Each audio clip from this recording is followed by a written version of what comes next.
What's up? I'm the Uli one, so I go by Ulione. So it's actually an artistic moniker that I got. Drove it from my last name. My last name is Ulibarri. That's the first three letters of my last name with the letter 1 right behind it. It's actually an acronym too. It stands for Universal Love and Intelligence that's one with nearly everything. I've been painting for about 6 years now.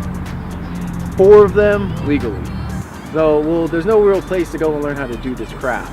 I learned how to do it on the streets of Albuquerque illegally for about 2 years before I moved out here, and there was no place to do it, so I switched my tactics to legal. That's a good question. What's the difference between art and graffiti? Me personally, I don't see that there is a difference anymore. I look at just what's the context behind or the motivation behind that individual's drive to do that. But most people look at it as art is something that adds to the community, and graffiti is something that takes away. You know, it's something that is an eyesore, you know. And half the time when I started, it was trying to mitigate, you know, expressing myself artistically, which some people saw as an eyesore because art isn't all in the eye of the beholder, you know. But then you can definitely tell there's times when you see something that was done illegally, so it would be considered graffiti, but it's of artistic value.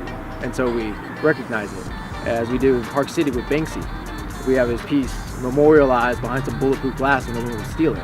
But other times when somebody will come and try to paint like something like this, say if they didn't have permission though, you know, the same thing, just trying to express themselves, this may be covered. You know, so I don't see that there's a good or bad graffiti or good or bad street art. It's one and the same. It's what's the motivation behind that individual.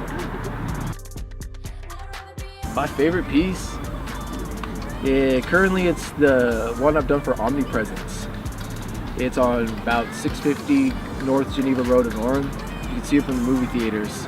It's just a big flower of life pattern, multicolored, with a giant crystal grid going across it. It's 1,700 square feet of just chakra blowing madness, and that's why I love it so much. It's because it, like, everybody who sees that has like an impact, some sort of like, dude, I felt that, you know. All the time people, when they find out that I painted it, their jaw will drop and be like, that was you? Like, I see that all the time. Like, I go out of my way every day to drive past that, you know. Like, so that's my favorite murals, because that's one that is touched the most people. The main reason I do what I do is because I love to do it. No matter what it is, you should be in love with what you do or why you're really doing it. You know, and this is something like I find enjoyment in the entire process.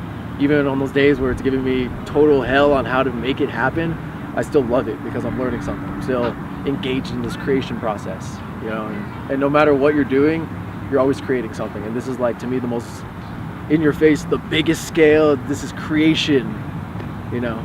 That's why I like it.